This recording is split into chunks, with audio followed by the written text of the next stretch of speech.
पंखा चाहिए? पंखा तो चल ही रहा है, थोड़ा तेज कर। तो चलने दो। और भी पीछे के भी चालू कर तो पंखे पीछे के भी चालू कर।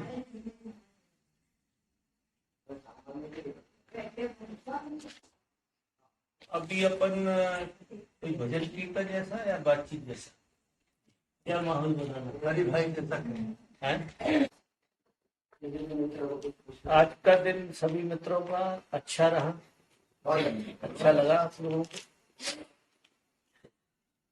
बराबर निष्ठा से लोगों ने साथ में, और सभी सभी ध्यान में है। हाँ, करीब करीब मैं देख रहा हूँ सुबह से शाम तक निष्ठा से ही आने का मतलब समझा लोगों ने। हाँ जी। एक जन और ऐड कर दिया तो भी बैठे, देर से खाना खाया लेकिन ध्यान किया। नहीं ठीक है।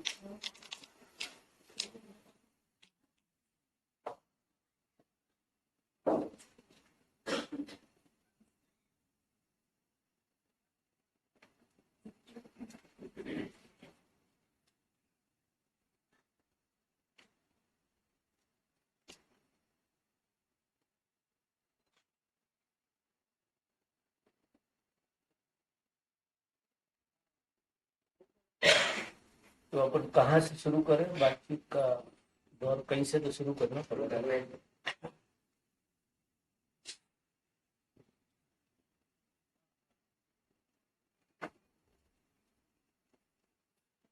हम जगत से और ये जगह कुछ यहाँ आने से कुछ भिन्न नहीं लगता। हाँ वो तो हम यहाँ बता रहे तो जैसे हमको किसी को कुछ कहना ही नहीं पड़ता है। बाकी यही प्रोग्राम घर उधर शहर में करते हैं तो बार बार सूचनाएं देनी पड़ती है, बार बार बुलाना पड़ता है। यहाँ वो कुछ स्पॉन्टेनियस होता है। पहली बात तो यहाँ उलझने कुछ नहीं है, सराउंडिंग ऐसी है कि कहाँ जाओगे। और प्रकृति ऐसे कामों में सहयोगी होती है। जब हम साधना, क्योंकि ये सब साधना रथ है, पूरी प्रकृति साधना में डूबी हुई, ऐसे समझ।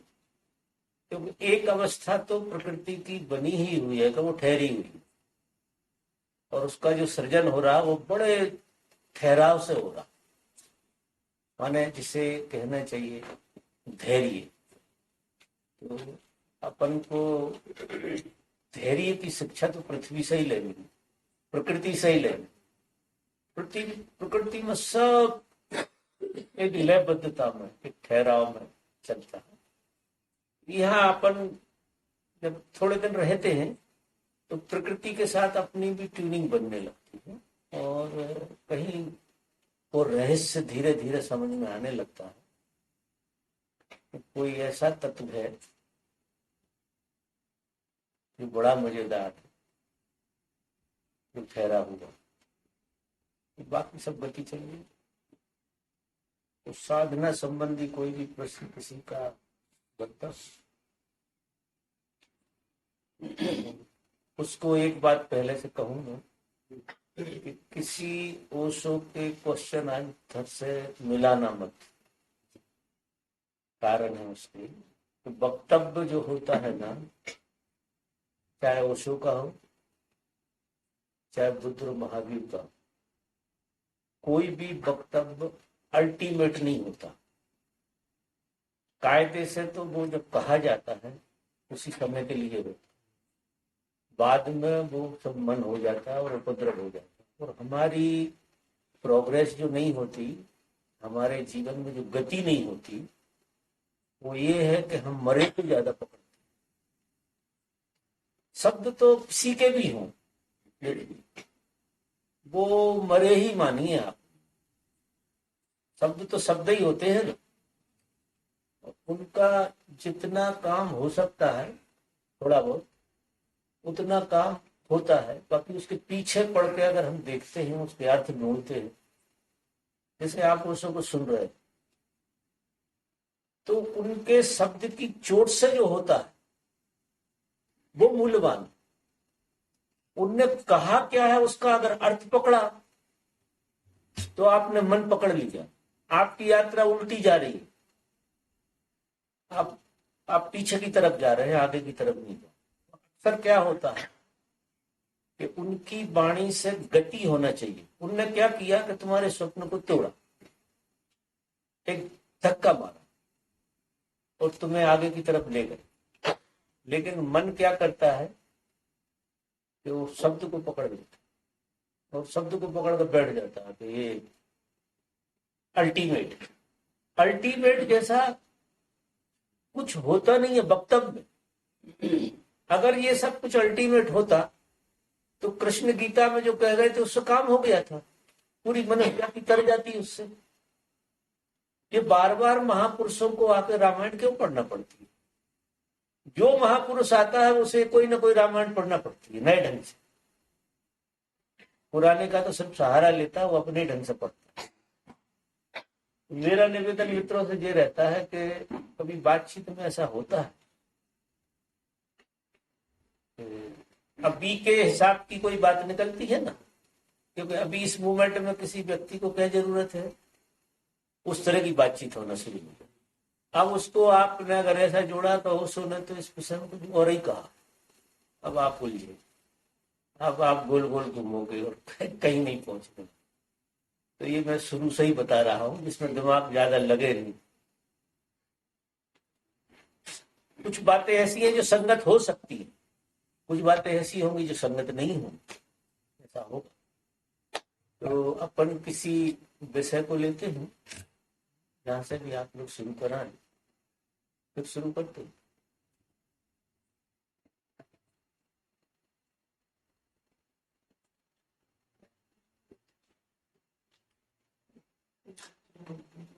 कुछ नहीं, हाँ इधर आगे ही आ जाओ। स्वामी जी थोड़ा साइलेंट सिटिंग के बारे में थोड़ा पता बढ़िया। घर पे मेडिटेशन रेगुलर होने घर पे मेडिटेशन रेगुलर नहीं हो पाता हमारे से, और साइलेंट सिटिंग में किस तरह से करना है। यहाँ 2 दिन बैठे बहुत अच्छा लगा, इससे पहले साइलेंट सिटिंग में मैं बैठा। घर पे जमता नहीं है। हाँ, तो मेडिटेशन रेगुलर नहीं हो पाता। क्यों? कोई बात हुई? इसका मतलब है आप सन्यास की न गरिमा समझे, न सदगुरु के मिलने का कोई मतलब समझे। ये खेल खेल में हो गया नहीं, ये बड़ी अनूठी घटना होती है। किसी सदगुरु के साथ होते हैं और एक साधना में संलग्न होते हैं, तो सन्यास आदमी क्यों लेता, साधना में क्यों आता? पहला प्रश्न तो ये उपजता कि व्यक्ति ने ऐसा क्यों ख्याल किया कि मुझे सन्यासी होना चाहिए, और किसी महापुरुष की तलाश में वो निकलता है। ये बात बिल्कुल साफ है कि संसार से उसका राग नहीं जमा। मीन्स जो जो राग पैदा किए संसार में उसने, उनसे उसे तृप्ति नहीं हुई। तो एक अतृप्ति रही, ढूंढ ढूंढ के एक अतृप्ति रही, और एक ख्याल बना कि शायद, क्योंकि हम सब ढूंढ क्या रहे, अगर बहुत गहरे में देखें तो हम सभी शांति की खोज में हैं, प्रेम की खोज में और स्वतंत्रता की खोज में। सबसे बड़ी बात है स्वतंत्रता। अगर परमात्मा छोड़िए आप, परमात्मा तो कहने की बात है, वो एक विधि है। मैं ऐसा मानता हूं कि परमात्मा एक विधि है, बस इससे ऊपर ज्यादा उसकी कल्पना में मत ज्यादा जाइए, यथार्थ को जिए। और यथार्थ की जो तुम्हारी डिमांड है, सही डिमांड, वो ये है कि तुम स्वतंत्र होना चाहिए, क्योंकि प्रकृति ने तुम्हें जिस ढंग से बांध कर रखा है वो तुम्हें छोड़ती नहीं, और सारा प्रकृति का जाल इतने जोर से चल रहा है कि उसमें कहीं ना कहीं तुम फंसे होते हो, या तो वासनाओं के कारण फंसे होते, या भावनाओं के कारण फंसे होते हो, या महत्वाकांक्षा के कारण फंसे होते हो। मतलब किसी ना किसी तरह से तुम तो उड़ना चाहते हो। तुम्हारी अगर गहरी, बहुत गहरी डिमांड में देखता हूं तो परमात्मा की नहीं है। तुम्हारी गहरी डिमांड ऐसी है तो मैं जैसा हूं इतना स्वतंत्र रहूं, इतना स्वतंत्र हो जाऊं कि मुझे कोई किसी चीज का बंधन ना ख्याल में। ये बात ख्याल में निश्चित ही आई होगी तो हम धर्म की तरफ आगे बढ़े। ध्यान जो है इसमें कुंजी है। अब देखिए क्या होता है कि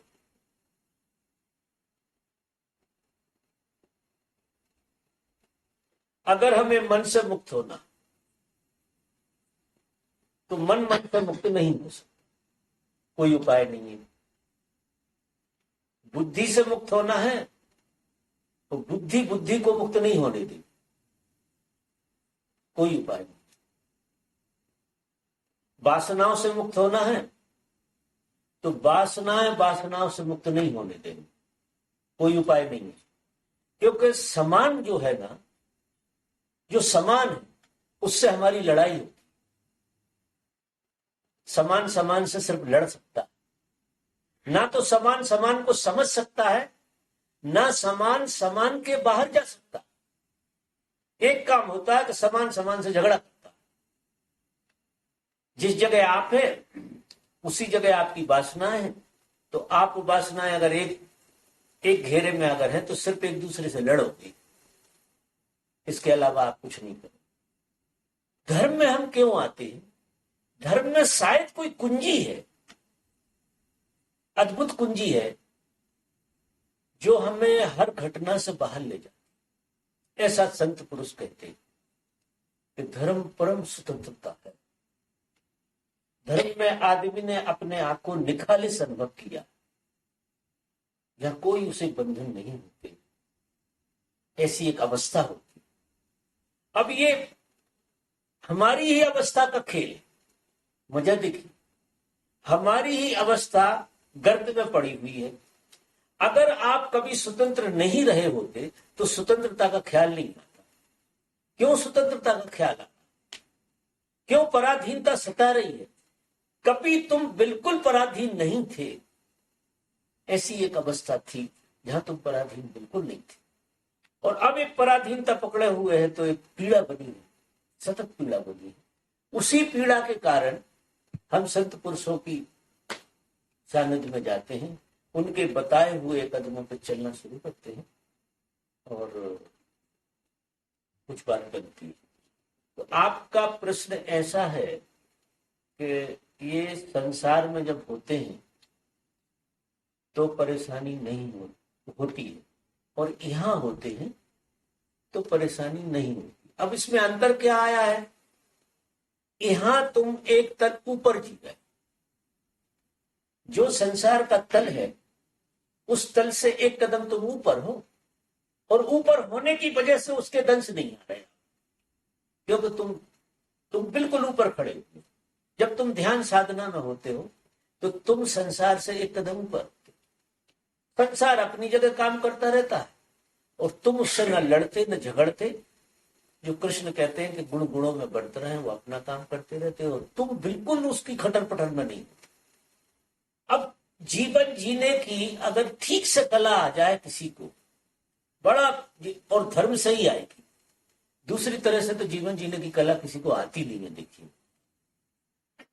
जिसमें ओशो ने जिस ढंग की देशना मनुष्य को दी है आज की सदी में, यूं तो बुद्ध और महावीर के पास भी ये कला थी, लेकिन ओशो ने अपनी भाषा में से गजब कर लिखा। और दूसरी बात, बुद्ध और महावीर जो भी, कृष्ण जो भी रहे, तो कम से कम हम तो शायद उनके साथ रहे भी हुए तो हमारे काम तो आए नहीं। तो हमारे काम जो चीज आ रही है हम उसकी बात करेंगे। वही चीज मूल्यवान है जो अपने काम आए। सबसे ज्यादा मूल्यवान वही चीज होती है जो अपने काम आए। अपने काम नहीं आती तो अपन पूजा घर में रख देते हैं, ठीक है रखे रहो, लेकिन जो काम में आती है उसके साथ जीने का मजा आता है, बार बार उसकी सूरत ही भी आती। संसार में आप कैसे ही बने रहे, संसार आपसे बड़ा तो नहीं हो सकता। ऐसे कैसे हो जाएगा? संसार आप में से पैदा हुआ है, समस्त भावनाएं, समस्त वासनाएं आप में से पैदा हुई, और जो चीज आप में से पैदा हुई है वो आपसे बड़ी तो नहीं हो सकती। कहीं कोई भूल चूक हमसे हो रही है और हम उसमें फंस गए। आप प्रयोग करके देखिए कि जीवन में जहां भी आप खड़े हैं, किसी भी धरातल पे आप खड़े हो जीवन, वहां थोड़े से समग्रता से खड़े हुए, समग्रता से। जब कोई व्यक्ति समग्रता से खड़ा होता है तो उसके ऊपर हो जाता है। जैसे ही समग्रता आएगी तुम्हारा एक कदम ऊपर चले गए, तुम्हें पता ही नहीं, तुम लड़ नहीं रहे, झगड़ नहीं रहे, किसी चीज को अच्छा नहीं मान रहे, किसी चीज को बुरा नहीं मान रहे, लेकिन इतनी होश पूर्वक खड़े हो गए, इतने होश पूर्वक खड़े हो गए, जैसे ही तुम होश पूर्वक खड़े हो गए, उस चीज से ऊपर जाने का की कोई दूसरी कला नहीं है, किसी और कला से नहीं जा सकती। लेकिन किसी भी घटना के साथ जब हम होशपूर्ण होते हैं तो हम उससे ऊपर हो जाते, उस घटना के ऊपर हो जाते। घटना नीचे बहती है, हम उसके ऊपर हो जाते। धीरे धीरे धीरे धीरे करते करते करते करते ये कला आ जाना चाहिए।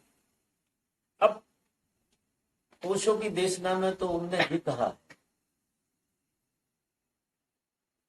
कि मनुष्य के जीवन में अगर दुख है, जैसा वो अनुभव करता है, उनके हिसाब से तो दुख है नहीं, मेरे हिसाब से भी नहीं है, पक्का अनुभव है मेरा।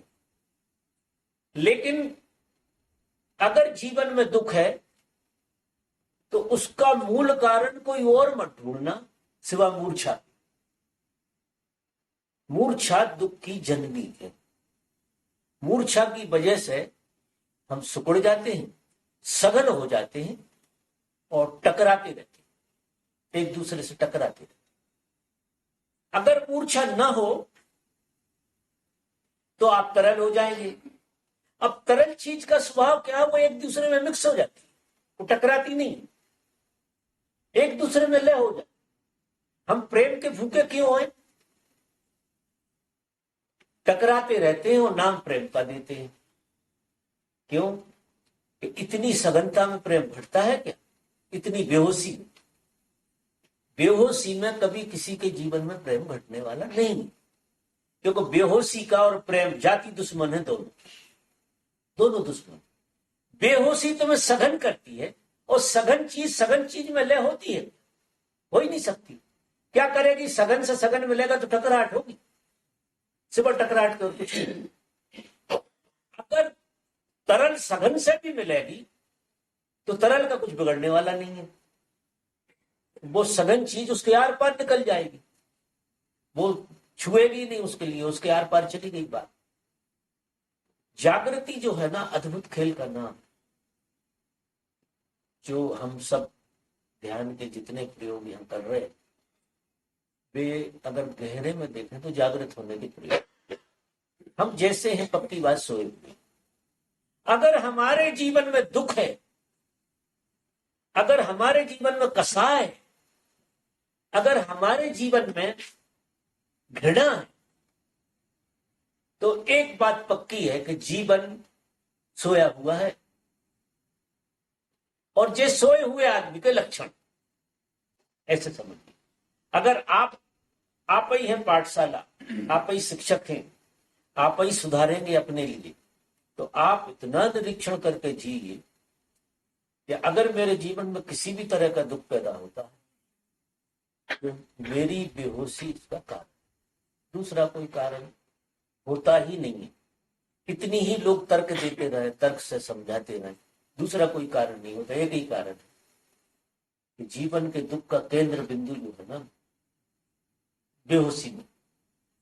अब होश की जो कला है वो 2500 तरह से बताते हैं। जितने ध्यान आप करते हैं ये सब आपको होश की तरफ ले जाते हैं। अब इसका मर्म जब आपको समझ में ही आ गया कि होश जो है दुख के बाहर लाता, तो फिर घर में क्यों नहीं करोगे आप? कोई भोजन किसी डॉक्टर ने बता दिया कि ये आपके लिए, ये भोजन जो है खा के देखो आप, किसी डॉक्टर ने बताया कि खा के देखो, ये अमृत जैसा है और बड़ा गुणकारी है आपके लिए। और आपने खा के चख भी लिया, देख भी लिया, उसके गुणों को भी थोड़ी सी समझ ली, और फिर आप कह रहे हो कि वो हम कैसे खाएं, उसका उपयोग कैसे करें। जब किसी सदगुरु ने आपको ध्यान की प्रक्रिया बता दी, सारा रहस्य समझा दिया, पूरी बात सामने आ गई कि जैसे ही तुम होश में होते हो तुम्हारी दुख विदा होने लगती, तुम नाचने का दिल करने लगो। क्यों अचानक नाचने लगता है आपको? और कोई कारण नहीं है। यहाँ प्रफुल्लता क्यों बनती है आदमी को? दूसरा कोई कारण नहीं है। कारण यह है कि यहाँ मूर्छा टूटती है, और जैसे ही मूर्छा टूटेगी आप में प्रसन्नता आएगी। अब ये बात बिल्कुल जब साफ हो गई कि मूर्छा तोड़ के हम प्रसन्न होते, अभी भगवान भगवान को आगे की बात है, अभी अपन जहां खड़े हैं वहां की बात है, तो फिर हमें तो ज्यादा से ज्यादा होश में जीना चाहिए ना। हमारे चलने में, उठने में, बैठने में, खाने में, पीने में हम तो माला होश को डाल दें। जब बात ही साफ हो गई, डॉक्टर ने बता दी कि रामबाण है जी, तुम्हारे जीवन में जे भोजन अगर रोज करते रहे तो तुम अमर हो जाओगे। अगर ये भोजन करते रहो, ये बात बिल्कुल साफ समझ में आ गई तुम्हें कि अगर तुम ध्यान करते रहे और जाग के जीते रहे तो तुम्हारी जिंदगी में तो छोड़ो, तुम्हारे अड़ोसी पड़ोसी की जिंदगी में भी दुख नहीं आए। अड़ोसी पड़ोसी को भी तरंगित होने पड़ेगा, उसको भी दुख नहीं आए। तो मूल बात जो है वो ध्यान की पहले तो महिमा ही समझ लेनी कि वो जीवन में इतना आवश्यक है कि एक बार रोटी ना मिले, एक बार सोने ना मिले, एक बार धन ना मिले, लेकिन ध्यान बहुत आवश्यक होता है। हमारा धर्म जो है हमारी अनावश्यक आवश्यकता है, इसे हम धर्म कहते हैं। मैं तो कहता हूं विलासता है, आवश्यक आवश्यकता नहीं हो, क्योंकि उसके मर्म को तुमने समझा ही नहीं। तुम आते हो एंटरटेनमेंट के लिए, तुम उसके मर्म को ठीक से अगर समझ गए, किसी भी शिविर में आके मर्म समझा जाता कि अगर ये घटना यहां ऐसी घट रही तो घर में क्यों नहीं घटे। अगर यहां घट रही है तो निश्चित ही इस घटने में जो विज्ञान काम कर रहा, वो विज्ञान अगर हम घर में लगाएंगे तो एक चीज घर में होने वाली। तो आप पहली बात तो यह है कि ध्यान को ऐसे समझिए जैसे बिना भोजन के शरीर नहीं चलता, इसी तरह से बिना ध्यान के प्रसन्नता आप में नहीं जन्मती। आत्मा नहीं जन्मती, आप सोया ही पड़ा रहता है सब कुछ। तो जितना भोजन जरूरी है शरीर के लिए, उतना मन और बुद्धि के लिए ध्यान जरूरी है। अब मन और बुद्धि को अगर ध्यान नहीं मिलेगा तो वो बेहोशी के साथ जुड़ के आपको परेशान करेगी, और परेशान करके तुम्हें इशारा कर रहे हैं। कोई दुश्मन नहीं है मन आपका, कोई बुद्धि आपकी दुश्मन नहीं है, वो इशारा कर रही है कि तुमने होश से हमें नहीं संभाला तो हम खटर पटर कर रहे हैं। तुम अगर होश से हमें संभालते तो हमारे गुणधर्म बदल जाते। जैसे न बाप ने बेटे को बिगाड़ लिया, अब बिगाड़ा किसने? मनोबुद्धि को किसने बिगाड़ा? कोई दूसरा थोड़ी आया हमारे मनोबुद्धि को बिगाड़ने, जिसकी वजह से हम परेशान रहते हैं, अशांत रहते हैं। तो हमारे मन और बुद्धि को हमने ही बिगाड़ा। क्यों बिगाड़ा? कि हम लापरवाही से जीते हैं। मन भी हमारा लापरवाह होता है, असंयमित होता है। अब संयम मन में जब आपकी जागृति आएगी तो एक सुसंस्कृति पैदा होगी। मन आपका धीरे धीरे धीरे धीरे करते करते एक लयबद्धता में आ जाए। ये उच्छृंखलता जो मन की है वो बढ़ जाएगी। कहाँ उपयोग होना चाहिए, कहाँ नहीं होना चाहिए, व्यर्थ की बातों में नहीं, व्यर्थ के काम में नहीं, व्यर्थ की चीजों में नहीं, किसी चीज में भी मन नहीं जाएगा। क्योंकि मन में इतनी जागृति तो आना चाहिए, और जागृति जब आए, जब जागृति से जीना शुरू करें। तो जागृति से जीने की जो कला अगर आ गई आपको, तो देखिए आपके जीवन में, आपके संसार में, आपकी आत्मा में, सब में फर्क पड़ जाए, सब में फर्क पड़ जाए। यहाँ इस शिविर से लौट के या अभी ऐसा अपन को एक संकल्प लेकर चले कि एक बार बिना भोजन के चलेगा, लेकिन बिना ध्यान के तो नहीं चले।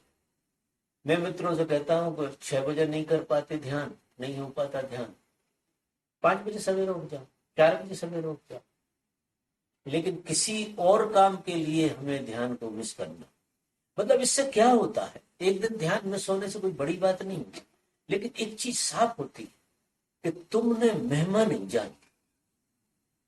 जब भी कोई आलस पकड़ेगा, जब भी कोई काम आएगा, तो सबसे पहले तुम ध्यान को ही अलग करो। ये अब इससे नहीं करेंगे आज तो क्या बिगड़ जाएगा, ऐसा आप सभी करेंगे कि आज ध्यान नहीं होगा तो कोई बड़ी बात नहीं है, नहीं करते। मतलब टालने वाली अगर चीज तुम्हारे जीवन में है तो ये मन इतना हरामी है कि श्रेष्ठ को टालता है और निकृष्ट को टालने का बिल्कुल मन नहीं होता।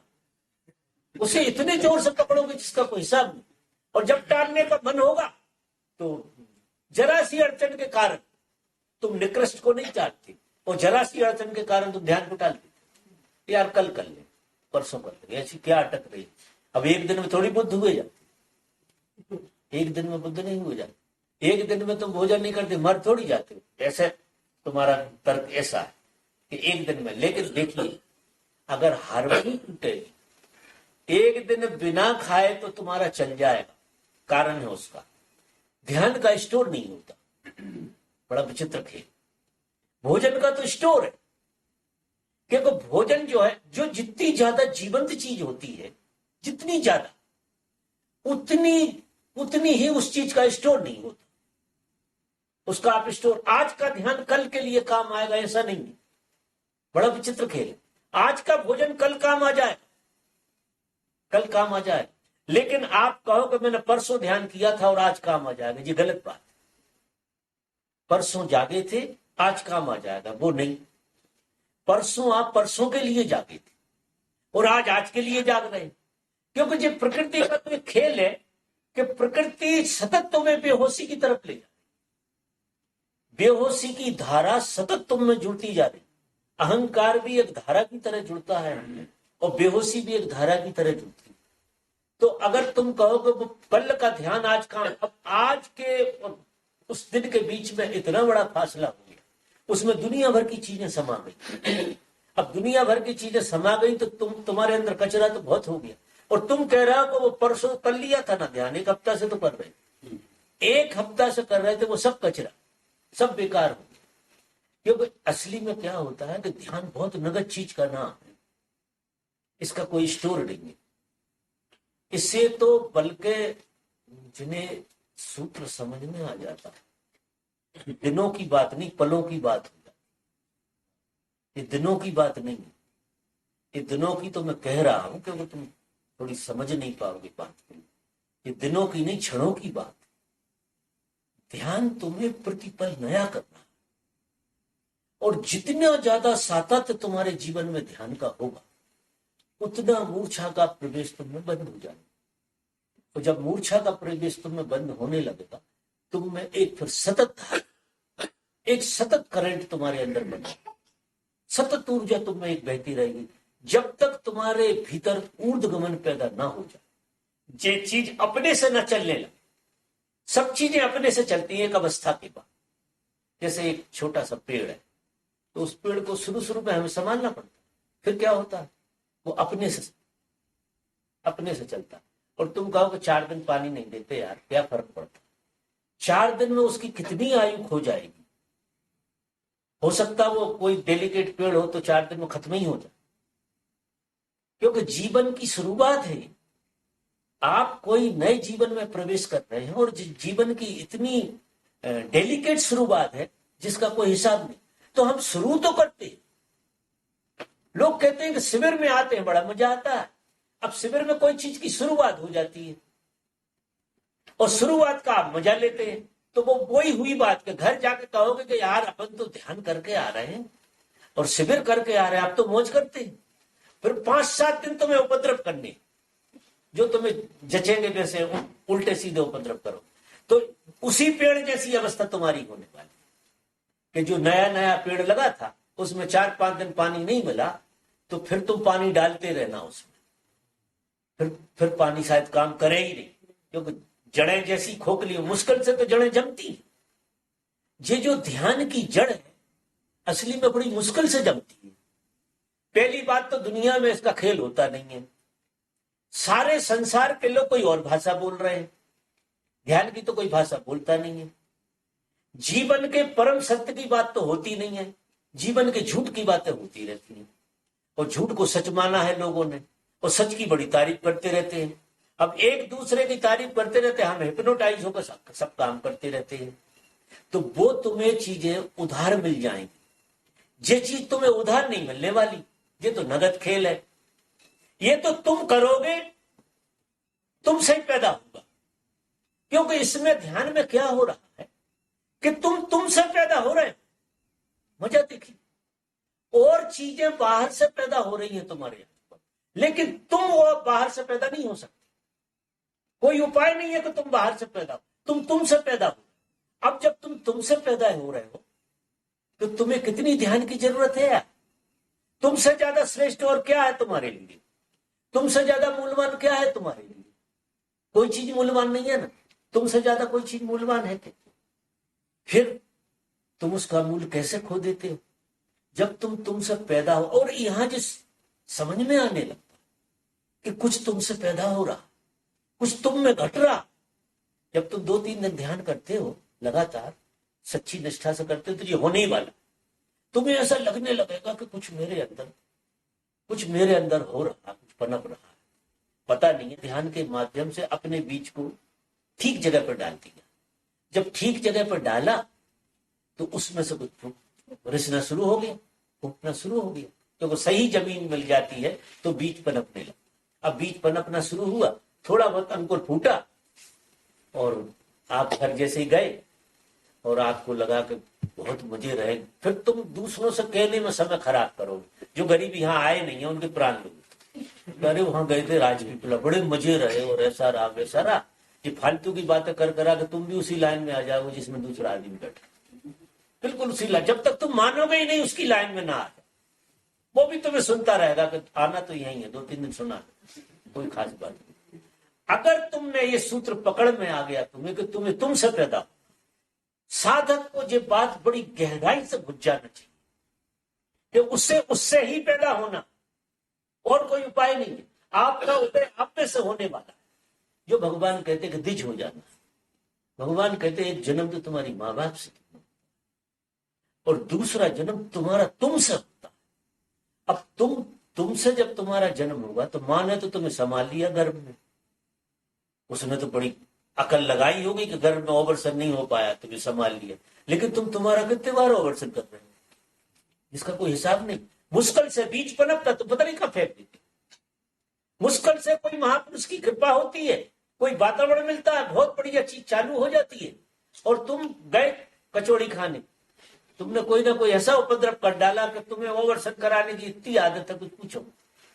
लेकिन परमात्मा तो अनंत है, वो फिर पैदा होता, क्योंकि वो बच्चे जैसा नहीं है। वो बड़ी अद्भुत घटना, वो रोज बीज बनकर फिर खड़ा हो जाता। रोज परमात्मा एक संभावना लिए होता तुम्हारे भीतर के, आज से शुरुआत हो जाएगी, आज से तुम मुझे पकड़ लोगे, आज से तुम मुझे संभाल लोगे, आज से तुम अपनी सत्ता को पहचानने लगो।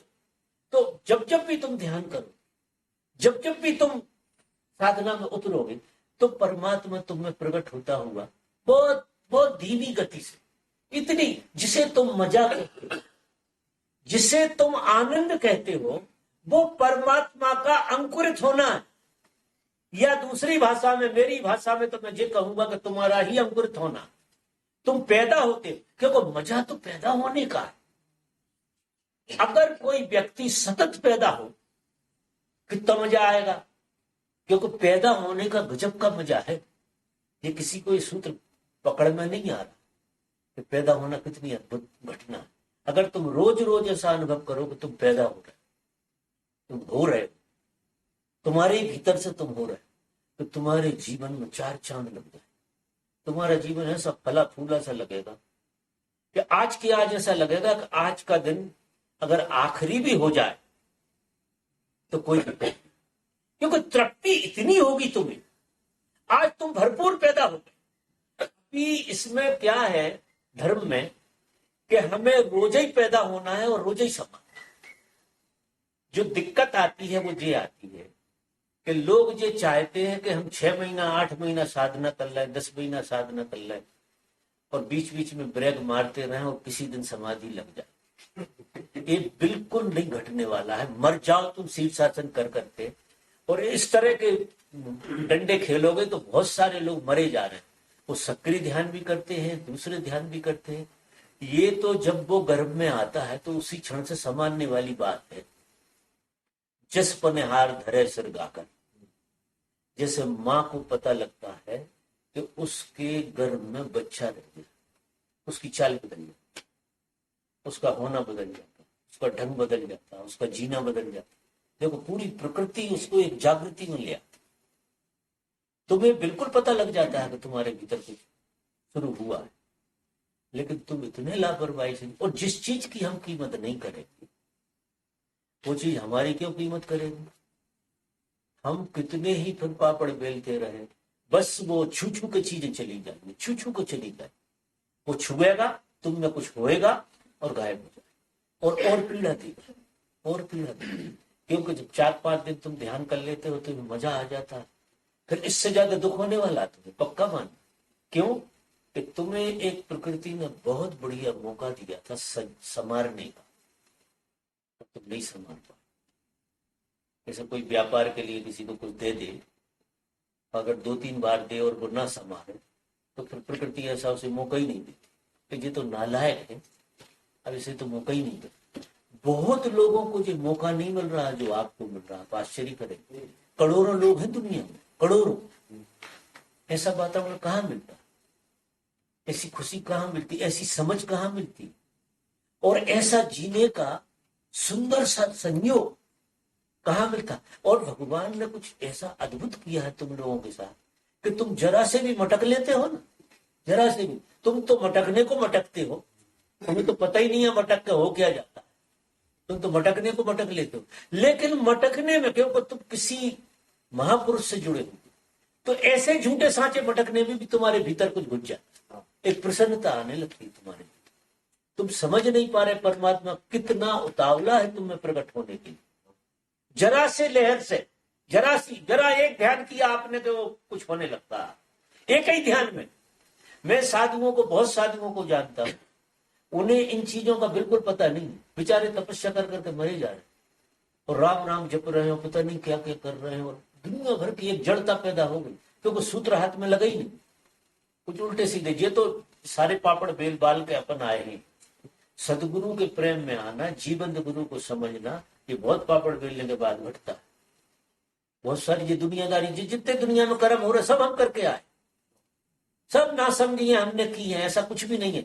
और जो सब नासमझियों के बाद हमें कोई सदगुरु की प्रतीति होना शुरू हो गई कि हम किसी महापुरुष के प्रेम में आ गए, ऐसे व्यक्ति के प्रेम में आ गए जिसमें परमात्मा विराजमान। अब उसके प्रयोगों को जब हम करते हैं, उसकी मौजूदगी में करते हैं, तो हमारे भीतर वो तत्क्षण घटना शुरू होती है। फिर हम उसका अगर अपमान करें, हम उसका सम्मान न करें, तो फिर वे जो अज्ञान में लोग कुछ नहीं कर रहे थे, हम उनसे भी ज्यादा गए बीते हो। और ये देखिए, नदी नाव संयोग होते हैं, किसी महापुरुष से मिलना, उसकी सभा में होना, उसके साथ जीना जरूरी नहीं है तुम्हें आगे मिल जाए। ये तो तुम्हारे पता नहीं कहाँ कहाँ के पुण्य उदय हो गए हैं, तो एक मौका दिया है प्रकृति ने तुम्हारे लिए उठने का, जगने का, जीने का। अगर इसका हम सदुपयोग नहीं कर पाएंगे तो इसकी शायद सजा हमें ज्यादा ही भोगना पड़ेगा, क्योंकि ये सब चीजें जानने में घट रही है। तुम जान जान के उल्टी कर रहे हो, जान सब अच्छी तरह से जान रहे हो तुम्हें क्या हो जाता, फिर भी तुम उसकी इज्जत नहीं करते। तो वही पुरानी दकियानुसी बातों में अपने आप को उलझा लेते हो। तो पहली बात तो क्या है कि प्रायोरिटी पे ध्यान को लाना, आपको ध्यान को बिल्कुल प्रायोरिटी पे ले आना। कि कोई भी काम कितना ही दुनिया में महत्वपूर्ण हो, हम जब तक एक हिलोर परमात्मा की नहीं चख लेंगे रोज, जब तक हमें दूसरा काम नहीं। जैसे आज वो भगवान कोई बात कर रहे थे, ओम से शुरू करते हैं, हाँ, तेरे स्मरण से शुरू करते हैं। मैं लोगों से दूसरी तरह से कहता हूँ, मैं लोगों से दूसरी तरह से कहता हूँ, तो किसी कृत्य से किसी कृत्य में अगर तुम जा रहे हो तो पहले स्मरण कर लो अपना कि तुम हो भी कि नहीं। मैं वो परमात्मा वाली बात नहीं करता, तो वो दूर बहुत होगा, लेकिन ये बहुत नजदीक की बात करता हूँ कि तुम बैठ के उठे हो या उठ के बैठे हो, तो जब तुम उठ के बैठ रहे हो या बैठ के उठ रहे हो तो तुम पहले अनुभव तो करो कि तुम हो के नहीं। तुम जब अपना अनुभव करोगे होने का, फिर क्रिया करो। किसी क्रिया करने के पहले तुम्हारी मौजूदगी का अनुभव कर लेना बहुत जरूरी, और तुम्हारी मौजूदगी ही परमात्मा की मौजूदगी बजा देगी। परमात्मा तुमसे बिल्कुल दूर नहीं है, बिल्कुल दूर नहीं है, रत्ती भर दूर नहीं है। यानी ऐसा समझिए कि वो तुम्हारा स्वभाव है। तो स्वभाव कैसे दूर, लेकिन स्वभाव का स्मरण नहीं, बुद्धि को जो भूल हो रही। अब ध्यान क्या, ध्यान क्या, स्वभाव का स्मरण। न जप करना, न तप करना, न किसी परमात्मा के बिंदु में जाना, न कोई चित्र बनाना, न ये करना, न वो करना, न माला जप। वजह देखिए आप, जो करने जैसी चीज है वो ये करना है कि हमें अपने स्वभाव का स्मरण करना। अब स्वभाव है, तुम्हारा स्वभाव क्या, तुम्हारा होना ही तुम्हारा स्वभाव है कि नहीं? तुम्हारा होना जो है वही तुम्हारा स्वभाव है, और उसका स्मरण बार बार बुद्धि को आता रहे। बार बार अगर बुद्धि को उसका स्मरण आ जाएगा तो बुद्धि में जागृति आएगी। क्यों? कि वो जो तत्व है, जो तुम्हारा होना है, वही जागृत तत्व। तुम्हारे भीतर एक चीज जागृत है, वो है तुम्हारा होना। क्योंकि तुम जो भी चीज जान रहे हो तुम्हारे होने से ही जान रहे हो। अगर होना नहीं है तो जानना कैसे होगा? जानना और होना दो चीजें नहीं है। मजा देखना, जो जान रहा वही है, क्योंकि जो है वही जान रहा है। होने वाले को कोई जान नहीं सकता, जानने वाला है ही। तो जानने वाला और होने वाले दो तत्व नहीं है जी। बड़ा विचित्र खेल। तो जैसे ही हम अपने को होने को जानते हैं, वो होना होने को ही जानता है, ऐसे समझिए। होना ही होने को जानता है। जैसे ही बुद्धि को इस तरफ लाते हैं तो बुद्धि तो छूट जाती है और होना होने को जानता है, और वैसे ही तुम अपने स्वभाव को पहचानने लगते हो। तो इससे क्या होगा कि ये तत्व, ये जो तुम्हारा होने वाला तत्व है, यही परमात्मा। तुम्हें परमात्मा को कहीं नहीं ढूंढना है, उसका ना कोई स्मरण करना है, ना ओशो की तरह, ना कोई भगवान की तरह, ना कोई उपद्रव की तरह। कोई स्मरण काम में नहीं आएंगे। स्मरण काम में आते ही नहीं है। स्मरण हमें क्या करते हैं, उस तरह के स्मरण हमें बाहर ले जाते। किसी को भी किसी भी ऑब्जेक्ट का स्मरण करोगे आप अपने से बाहर फेंक जाओ। आप जब अपना स्मरण करोगे तो बाहर फेंक सकते हो। आपके स्मरण के लिए आप बाहर नहीं जा सकते। अगर बाहर गए तो आपका स्मरण नहीं आ रहा, तो आप अपने स्मरण को जियो। सुमरण मेरा हरि करे, कहे कबीर कबीर। जब तुम स्मरण करते हो, तुम स्मरण करते हो ना, तो फिर क्या हो जाता है जी, स्मरण इतना बढ़ जाता है कि जो भी तुम्हारा नाम है, जो भी तुम्हारा जे स्मरण, उस स्मरण पे तुम्हारे नाम पे छा जाता है। क्योंकि तुम बिना इसके हो नहीं सकते। तुम बिना इसके, अबे भी तुम बिना इसके नहीं हो सकते। ये तुम्हें भ्रम है।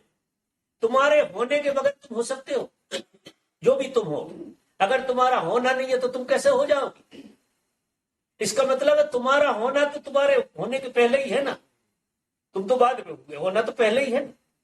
तो अब इस होने का भी स्मरण, खाते उठते बैठते इस परम तत्व का स्मरण करते जाना ध्यान है। ध्यान 1 घंटा बैठ के आंख बंद करते हो। जब तुम आंख बंद करके बैठते हो, मुझे पता है तुम क्या करते हो। 80% तो सपने देखते हो, 80% तो सपनों में जाते हो, गोल गोल घुमाते हो अपने, फिर लौट लौट के आते हो, फिर सपने में जाते हो, फिर लौट लौट के, ऐसा ड्रामा करते हो। कारण क्या है कि तुम 24 घंटे तो उल्टे सीधे कर्मों में लगे। विस्मरण, अब जो विस्मरण की आदत है वो इतनी ज्यादा पड़ गई है कि जब तुम स्मरण करने बैठोगे तो विस्मरण हावी है तुम पे, स्मरण हावी नहीं है। तो तुम बैठे ही यहां हो लेकिन विस्मरण चल रहा, तुम यहां हो ही नहीं। बहुत लोगों को मैं देखता हूं यहां होते ही नहीं।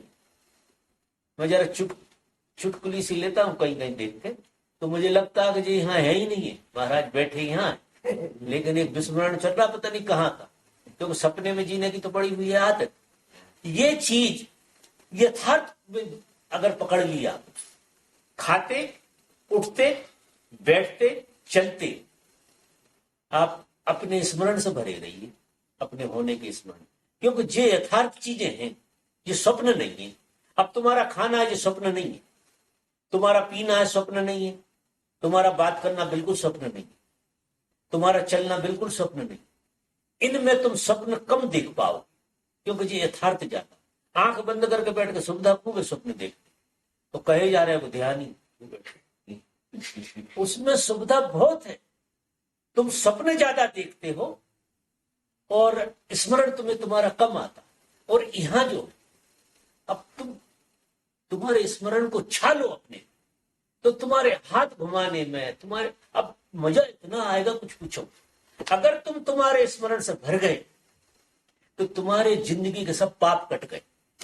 ऐसा कोई पाप नहीं है। और मैं कहता हूं कि हर परमात्मा को गुड बाय करते जरूरत नहीं है, क्योंकि परमात्मा तुम्हारा स्वभाव। और जब तक तुम परमात्मा को गुड बाय नहीं कर दो, तब तक स्वतंत्रता का मजा नहीं आएगा। जिस परमात्मा को हम याद करते हैं वो हमारी परतंत्रता है, स्वतंत्रता नहीं है। और जितना ज्यादा स्मरण करोगे परतंत्रता बढ़ने वाली है। स्वतंत्रता बढ़ेगी जब तुम तुम्हारे स्मरण से भरोगी। स्वयं के स्मरण से भरता, जो स्वयं स्वयं के स्मरण से भरने लगता है वो परमात्मा से भरने लगता, वही परमात्मा से भरता, उसी में परमात्मा प्रकट होता है और वही परमात्मा से भी मुक्त हो जाता है। हर चीज से मुक्त हो जाता है, हर चीज, हर तरह की वासना।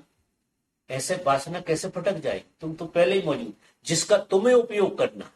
अब मजा देखिए, क्योंकि तुम जागे हुए हो, सोए नहीं हो। क्योंकि सोए में तो वासनाएं तुम्हें उल्लू बना के अपना खेल दिखा देती, लेकिन तुम जागे हो तो किस चीज का कितना उपयोग करना। तुम्हें रोटी भी खाना तो कितनी खाना, न पेट की सुनोगे न मन की सुनो। पेट कुछ कहेगा तुम्हारा, शरीर कुछ कहेगा, मन कुछ कहेगा और फिर बुद्धि कुछ कहेगी। हमारे सब काम तीन जगह बट रहे। देखना, शरीर कोई चीज मांग रहा, जितनी उसको जरूरत। मन कहता बिगड़ता क्या, थोड़ी और ज्यादा हो जाए। फिर बुद्धि क्या कहती है कि बेटा खा तो लो भी, तीसर बोल कौन खाएगा। ये तीन तरह बट गई। अब आप कैसे जिंदा रह सकते हो, कैसे हारमोनी में, कैसे मजे में रह सकते हो?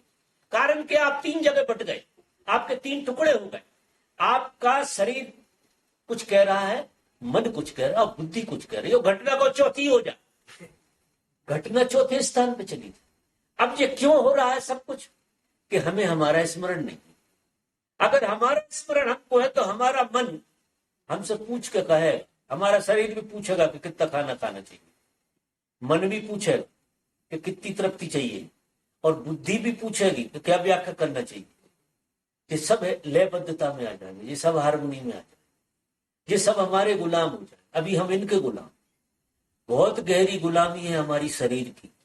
आप आश्चर्य करते, शरीर के हम भयंकर गुलाम हैं। शरीर जो जो मांग करता है, चाहे जरूरी हो चाहे न जरूरी हो, लेकिन हमारा मन दौड़ जाता है उसकी तरफ।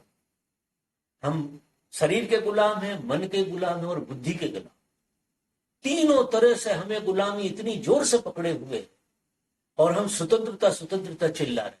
और मजा देखो, स्वतंत्रता चिल्लाने से स्वतंत्रता मिलने वाली है नहीं है। तरकीब सदगुरु ने बताई कि स्वयं के स्मरण से भरो।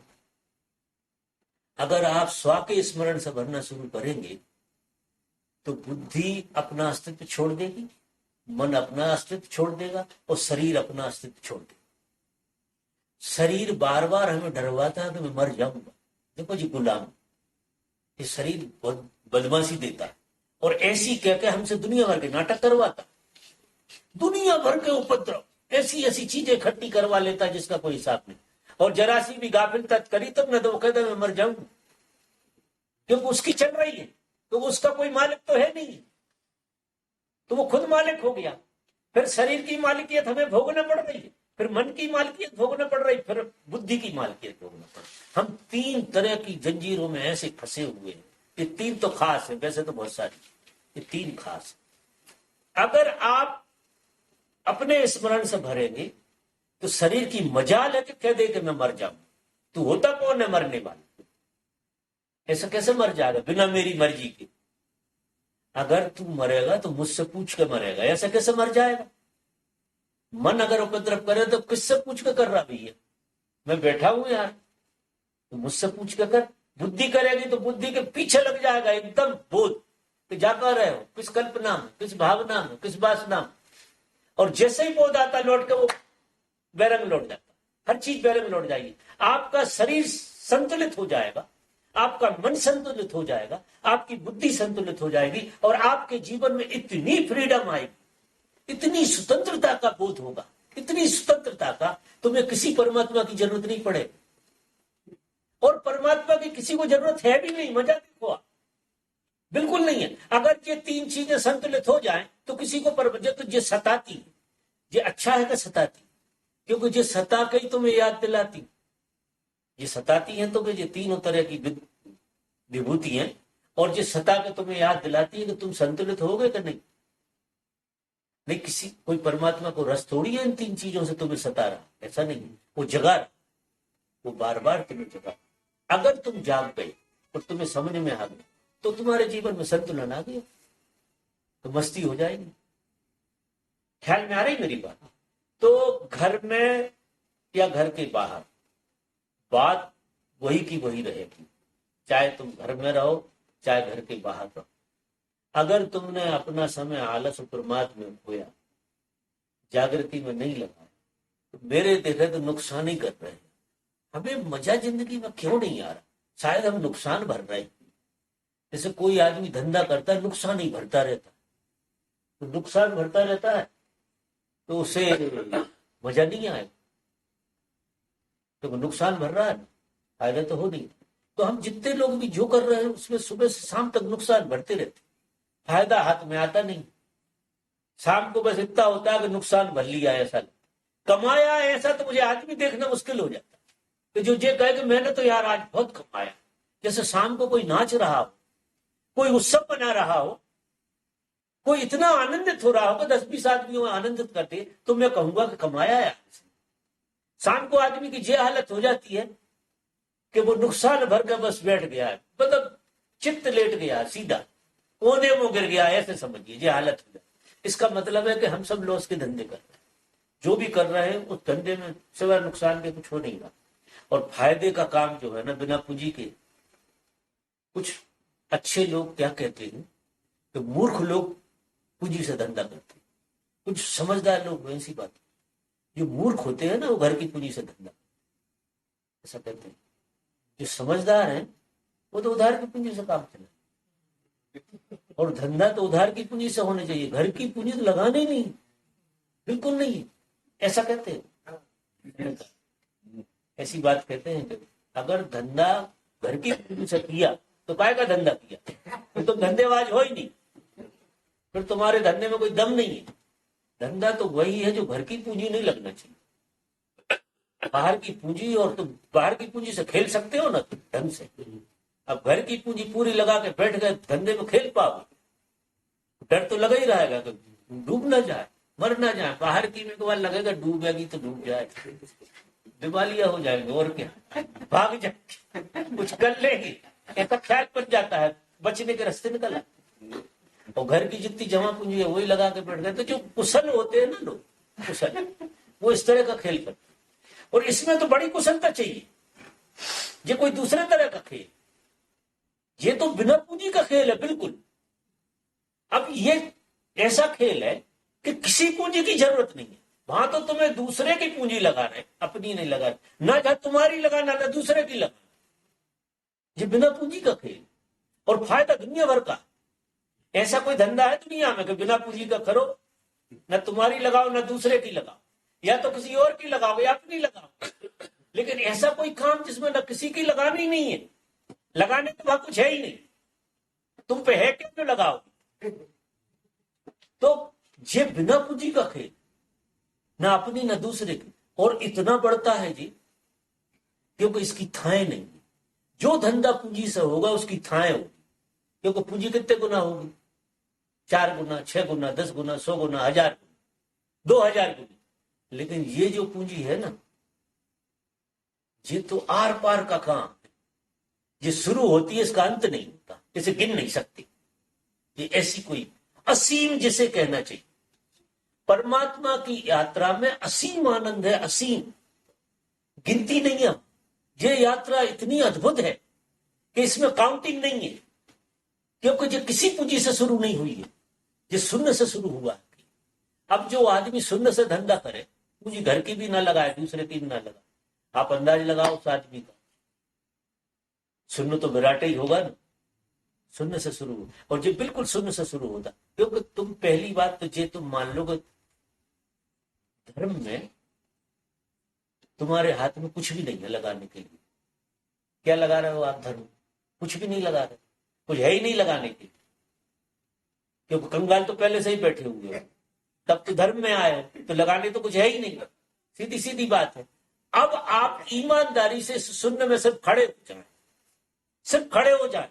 हाँ, तुम्हें ये बोध होगा तुम्हारा कुछ नहीं है।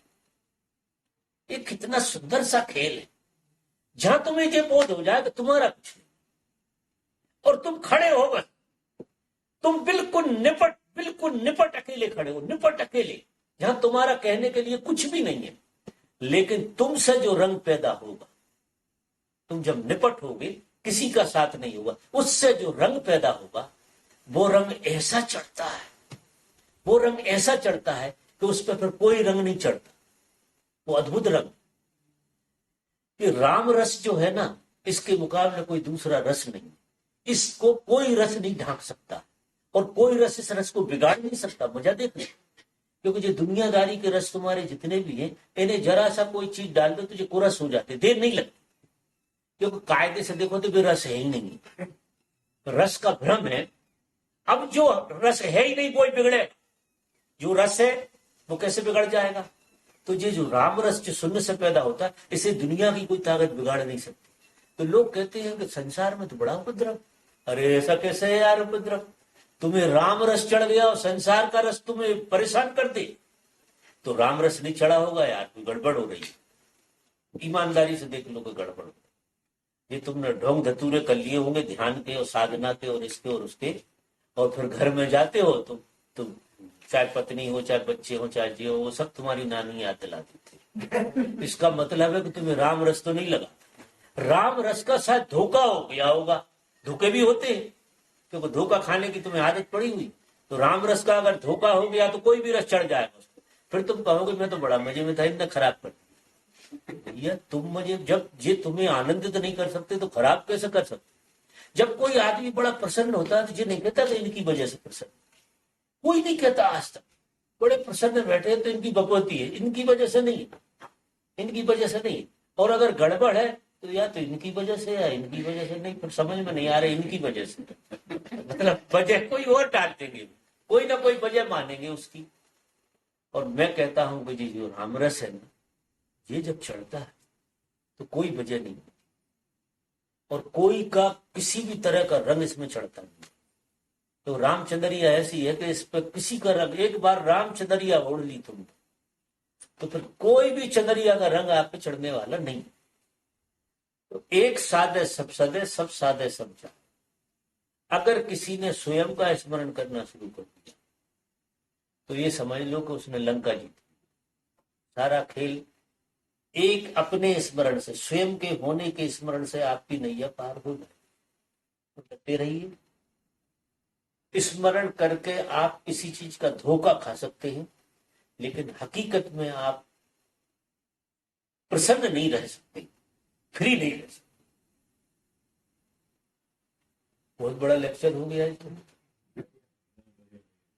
तो और कोई प्रश्न? दूसरा भाग है बाबा, इसमें एक्टिव मेडिटेशन घर पर नहीं ला सकते हैं, साइलेंट चीटिंग के मामले में कुछ जानता हूँ क्या प्रश्न का दूसरा भाग स्वामी जी का। वो साइलेंट सिटिंग तो इसके बाद आएगी ना। घर पे एक्टिव मेडिटेशन नहीं बनते हैं, साइलेंट चीटिंग में बहुत मजा आया, जिसके मामले में कैसे भीतर बैठ सके। मैंने क्या बोला आपको? कि अगर आप इस तरह से जीना ही शुरू कर दे तो साइलेंट सिटिंग चलते फिरते होगी ना, आपकी चाय कहीं झपकी लगेगी, चाय कहीं जहां मौका मिले। ये आयोजन करके जब तुम बैठते हो तो ध्यान होता ही नहीं है। जैसे तुम 1 घंटा आयोजन कर लेते हो, उसमें तुम्हारा अहंकार ही बना रहता, तुम अपने को छोड़ नहीं पाते। मैं जो बात कह रहा हूँ, अगर इस सूत्र को तुमने समझा तो तुम्हें पता नहीं कितने बार ध्यान लगेगा। जब ध्यान उतरने लगेगा, जब पता लगेगा तो ध्यान हम करेंगे और ध्यान आएगा, ये तो विडंबना ही है। ये ध्यान कभी आता वाता नहीं है। देखिए किसी आयोजन से कि हम शुरू कर रहे हो और ध्यान आए। ध्यान जब आता है तो ध्यान आता है जब हमें पता लगता है। आयोजन क्या करना पड़ता है हमें? ध्यान का प्लेटफॉर्म तैयार करना। प्लेटफॉर्म तैयार ऐसे कि आप चलते उठते बैठते खाते पीते सोते नाचते गाते लाखों बार अपने स्मरण से भरिए, अपने होने के स्मरण से। ध्यान तो आएगा अपने आप। ध्यान तो क्या है कि ऐसा करते करते तुम्हारे चित्त का सपना टूट जाए बीच बीच में। क्योंकि हम अभी जीवन को जो जीते हैं, जो सतत एक सपने की धार चलती रहती है हमारे, और सपने का और ध्यान का कुछ लेना देना। अगर इस तरह का प्रयोग होते रहे तो झटके आएंगे आपको बीच बीच में आपका सपना एब्सेंट हो जाए और आप प्रेजेंट हो जाए। आपका सपना टूटेगा, आप एकदम आंख बंद हो जाएगी, एकदम जहां खड़े होगे वहीं खड़े रहो, तो रसो बेसा हो जाओगे ऊपर से नीचे तक। ध्यान का एक क्षण भी जब उतरता है किसी में, तो ये अंगूठे से लगा के यहां तक समस्त प्रकृति संभोग करती है, वो रस डाल दो। अगर कहने को कहे, वो एक क्षण में घट जाता है। पूरी प्रकृति एक साथ लग जाए तो भी उस क्लाइमेक्स में नहीं पहुंचेगी। ऐसा कोई मजा है ध्यान। ध्यान 1 मिनट का कह रहा हूं, 1 मिनट का तुम्हारी सारी जिंदगी को बदल दी। 1 मिनट के ध्यान की बात कर। हमारा ध्यान जो लगता है, जिस ध्यान को हम ध्यान कहते हैं, वो क्षण में लगता है। हम क्षण से ज्यादा ध्यान में नहीं होते। इतनी हमारी औकात ही नहीं है कि हम झेल जाएं एक क्षण से ज्यादा। अभी हम जिस ढंग के हैं, जिस बेहोशी को जीते हैं, जितनी मूर्छा में जीते हैं हम, और जितनी गंदगी लिए हुए, इस गंदगी में अगर 1 मिनट को ध्यान आप में लग जाए तो तुम्हारे भीतर आग लग जाएगी। क्योंकि जो जितने जहर है तुम्हारे, उस अमृत से पूरे फड़फड़ा जाए, तुम बर्दाश्त ही नहीं कर सकते हो 1 मिनट का ध्यान। तुमको लगता कुछ और है कुछ और। इतने विशुद्ध चित्त में ध्यान नहीं घटता। क्योंकि विशुद्ध चित्त में अगर ध्यान घट जाए तो ध्यान की इतनी पीड़ा हो जाएगी, इतनी पीड़ा हो जाएगी कि तुम्हारे प्राण निकल जाए। क्योंकि पहले तो क्या होगा ध्यान से कि तुम्हारा जहर टूटेगा, जहर गलेगा, तुम्हें ऐसा लगेगा तुम्हारा सर काट के फेंक देगी, इतनी पीड़ा हो जाएगी सर में। अगर 1 मिनट का ध्यान लग गया जैसे तुम। इसलिए मैं कहता हूं कि ध्यान के पात्र तो हो, ध्यान की चिंता मत करो। ध्यान तो लगेगा ही, लगना ही है, लेकिन उसकी पात्रता अर्जित करते जाओ। पात्रता अर्जित होने का सूत्र बता रहा हूं। ध्यान की परवाह मत करो कि ध्यान नहीं लग रहा, हमें बेचैनी हो रही, ध्यान नहीं लग रहा, इसकी परवाह बिल्कुल मत करो। लेकिन ध्यान जिस दिन लगेगा उसकी पात्रता जिस मोमेंट में बैठे हो वहां से शुरू करना। क्योंकि हम बहुत तलाश करते हैं कि परमात्मा उतर जाए, कि मिल जाए, कि ऐसा हो जाए।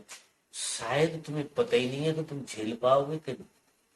इतने जहरीले शरीर में इतना उपद्रव वासनाओं से भरा हुआ सब कुछ, क्योंकि वो इतना जिंदा करता है। जब ध्यान उतरता है तो सब चीजें एकदम फड़फड़ा जाती। अपने अब कोई विसंगतियां आप में पड़ी होंगी तो पूरी विसंगतियां ऊपर उठ खड़ी हो जाएंगी, तो तुम्हें ऐसा लगेगा कि ये तो उपद्रव हो गया। इसलिए प्रकृति ऐसी भूल करती नहीं है। किसी को बड़ी मुश्किल से एक क्षण का ध्यान लगता है, क्योंकि झिलता कब है, झिलने की बात। ये जितने ध्यान के आयोजन हो रहे हैं, जे कभी ध्यान लगेगा उसकी तैयारी है, ये पूरी की पूरी तैयारी। ध्यान में इससे कुछ लेना देना नहीं। लेकिन ध्यान किसी दिन लगेगा, उसकी पृष्ठभूमि तैयार। जैसे हम साफ सफाई करते रहते हैं ना, तो जो साफ सफाई है, और साफ सफाई करते ही रहोगे तो फिर कूड़ा उगना बंद हो जाए। क्योंकि जितनी बार कूड़ा निकले उतना फेंकते ही जाओ, तो उनकी जड़ें को उखाड़ उखाड़ कर फेंकते जाओ। अगर वो जड़ों में बीज बने ही रहे और एकदम पानी बरस गया और उधर बीज दुनिया भर गए, तो क्या घटेगा? ये इतने अनसंड कचरे इकट्ठे हो जाएंगे, इतना उपद्रव हो जाएगा जिसका कोई हिसाब नहीं।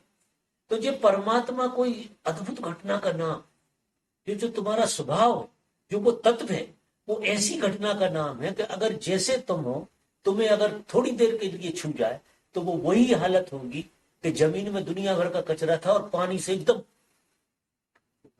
दुनिया भर की चीज ऊपर आ गई। तो जब वो ऊपर आएगी तो तुमसे झिलेगा नहीं। तो ये हम क्या कर रहे हैं रोज रोज, थोड़े थोड़े से कचरे निकाल, हम रोज रोज एक कचरा निकाल के बाहर फेंक रहे हैं। जितने बार तुम ध्यान करते हैं, ऐसा नहीं है कि ध्यान बेकार जा रहा तुम्हारा, ये और मैं कह दूं, एक भी दिन तुम्हारा ध्यान बेकार नहीं जाता। तुम जितने बार भी ध्यान करते हो, उस ध्यान का सदुपयोग होता है। तुमसे कोई कचरा हट जाता, तुमसे कोई कचरा हट जाता, और तुम्हें मजा भी जो थोड़ी बहुत देर के लिए आता, वो थोड़ा कम कचरा हुआ, थोड़े हल्के हुए ना। क्या था कि थोड़ी बिजाती चीज तुम में से निकल गई, थोड़ी सृजनात्मकता आ गई तुम्हारे, तुम पात्र हो रहे हो धीरे धीरे। जिस तरह से वो चट्टान से एक पत्थर गिरता है और जब वो लुढ़कता लुढ़कता तो उसके कोने पता नहीं कितनी जगह फंसते, टूटते, घिसता घिसता घिसता घिसता एक जगह जाकर वो सालग्राम हो जाता। जब वो सालग्राम हो जाता है, लोग उठाते पूजा में रख लेते। ऐसी ही हालत होती है। जैसे हम हैं, बहुत औने कोने हमारे टूटे टाटे, तो ये कहीं भी उलझ जाते, इधर उलझ जाते, उधर उलझ जाते। अगर ऐसी अवस्था में परमात्मा, तुम परमात्मा को पाने की बात तो करो ही मत, उतारने की बात मत करो, तुम तो परमात्मा के पात्र होने की बात करो। यात्रा पात्र होने की, ये पाने की नहीं। क्योंकि तुम एक ऐसी छलांग की बात कर रहे हो। पात्र होना है अगर तुम्हें, तो अविहाल होना पड़ेगा, यहीं से शुरू करना पड़ेगा। अब पाना है तो कुछ करने की जरूरत नहीं है। मजा देखना कि हमें तो परमात्मा पाना है, तो परमात्मा पाना, आप बैठे रहो। कि परमात्मा पाना है तो तुम्हें कुछ करने की ज्यादा जरूरत है नहीं है। अगर पात्र होना तो फिर तो यार बहुत जागृति चाहिए।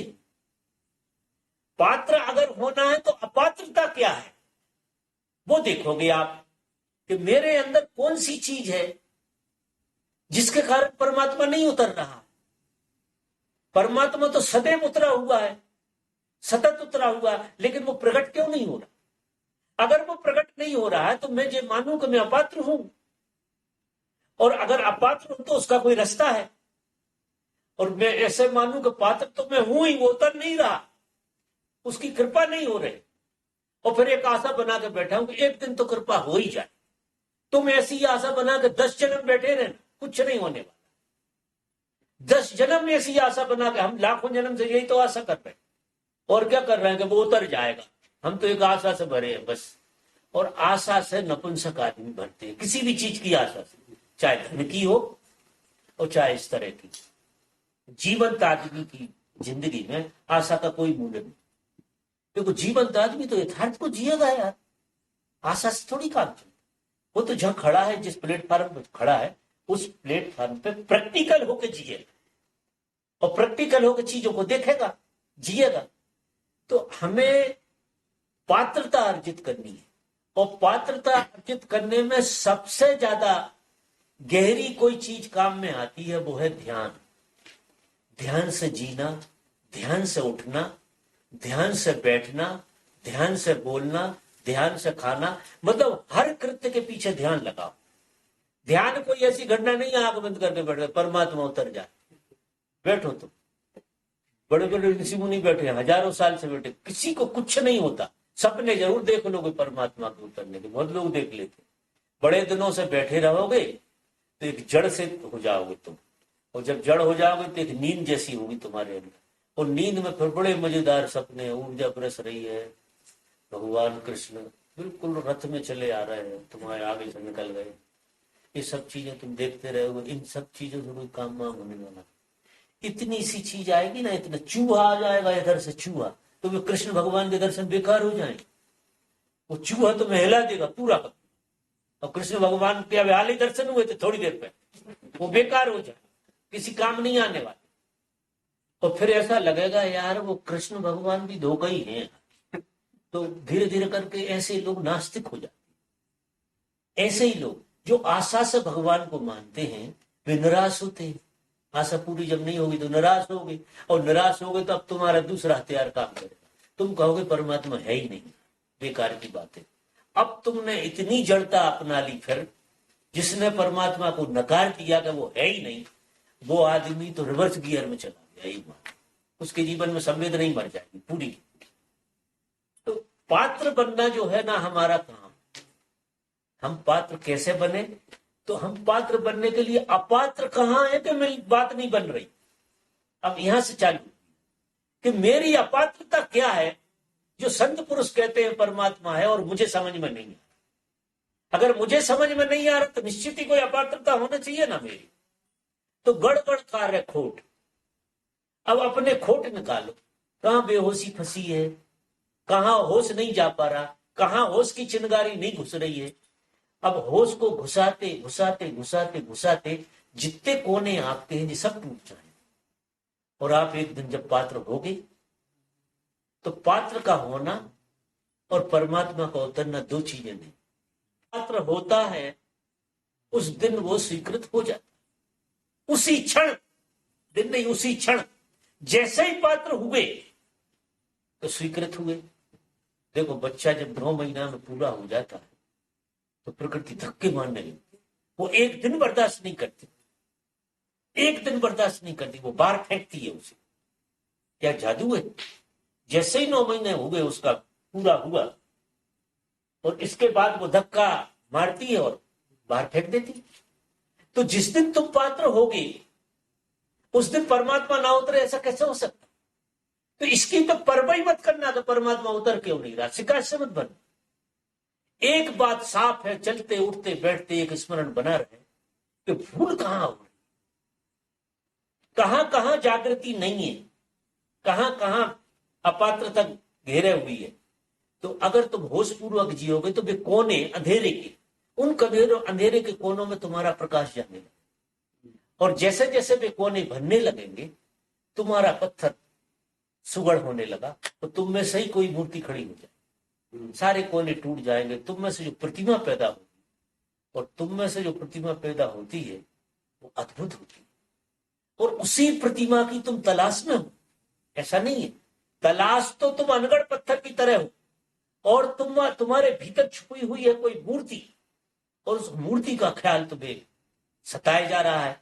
इसलिए क्या होता है, किसी भी औरत से कहो कि उससे सुंदर कोई है तो वो कहेगी मुझसे सुंदर कोई हो नहीं सकता।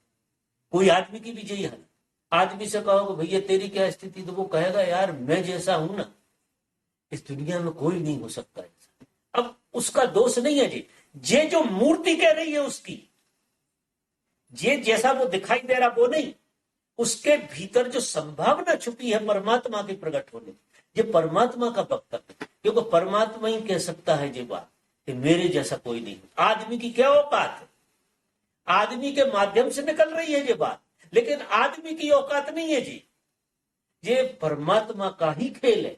परमात्मा ही तुम्हारे भीतर से ऐसी खबर देता है, क्योंकि तुम अगर उस खबर से नहीं जी रहे हो तो तुम्हारा विकास नहीं, तुम विकसित नहीं, तुम राजी हो जाओगे नहीं, उल्टे सीधे चेहरे लगाकर राजी, चाहे जैसा किसी का सुंदर चेहरा, चाहे जैसा चेहरा हो, लेकिन उसे तृप्ति नहीं, क्योंकि उसके भीतर जो चेहरा छुपा हुआ, जो प्रकट होना, जिसकी वो बात कहता है कि मैं सुंदर हूं, इस चेहरे की नहीं, उस चेहरे की बात है जी, जो तुम्हारे भीतर छुपा हुआ।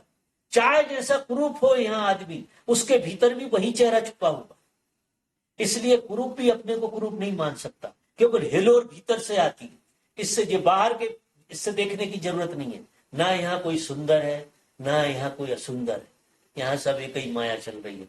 लेकिन प्यास भीतर, सबके भीतर परमात्मा के होने की प्यास है। परमात्मा तुम में प्रकट हो जाए, वो जो मूर्ति बनकर खड़ी हो वो उस परमात्मा। और जब तक वो ही न बन जाए तब तक हमें जीवन में उदासी और थकान बनी ही रहे। हम जीवन को भरपूर स्वागत नहीं कर पाए। बेटा तेरे को जाना है ना, निकल जाओ, वो कोई बुला रहा है। गणेश जी जाइए। हरिओम।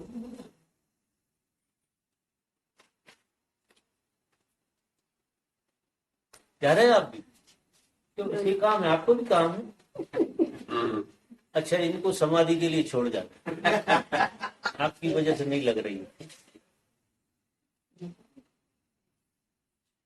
आना बेटा, हाथ खुलाओ। और कोई प्रश्न तो नहीं है किसी का? Now people have any question? मेरे ख्याल से सब मौन हो गए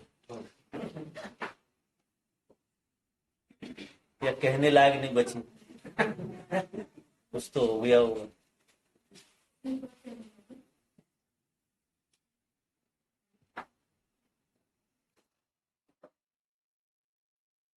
क्या मस्ती सुन, समाधि में चली गई। आप लोग यहीं रहते हैं भाई? शिविर में आए हैं? अच्छा, आप लोगों के साथ ही? ये लोग थोड़ा बाहर थे, बाद में आए। बीच में भी आए थे एक आध बार आप कभी? एक आध बार मैंने देखा, इसलिए कहता, एक आध बार कभी देखा नहीं।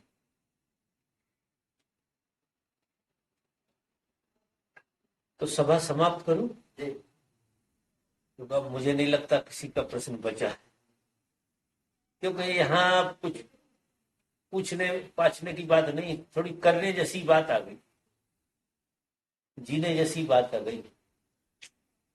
तो वो तो जी के ही समझ में आएगी, अब प्रश्नों से तो समझ में आने वाली है। मैं लाख तुम्हें समझाता रहूं, जब तक तुम इस विधि से नहीं चलोगे अनंत प्रश्न पैदा होते रहे। और इस विधि से चल जाओ तो प्रश्न सब गिरने लगे, प्रश्नों का कोई रोल नहीं है, फिर वहां से तो उत्तर आने लगते।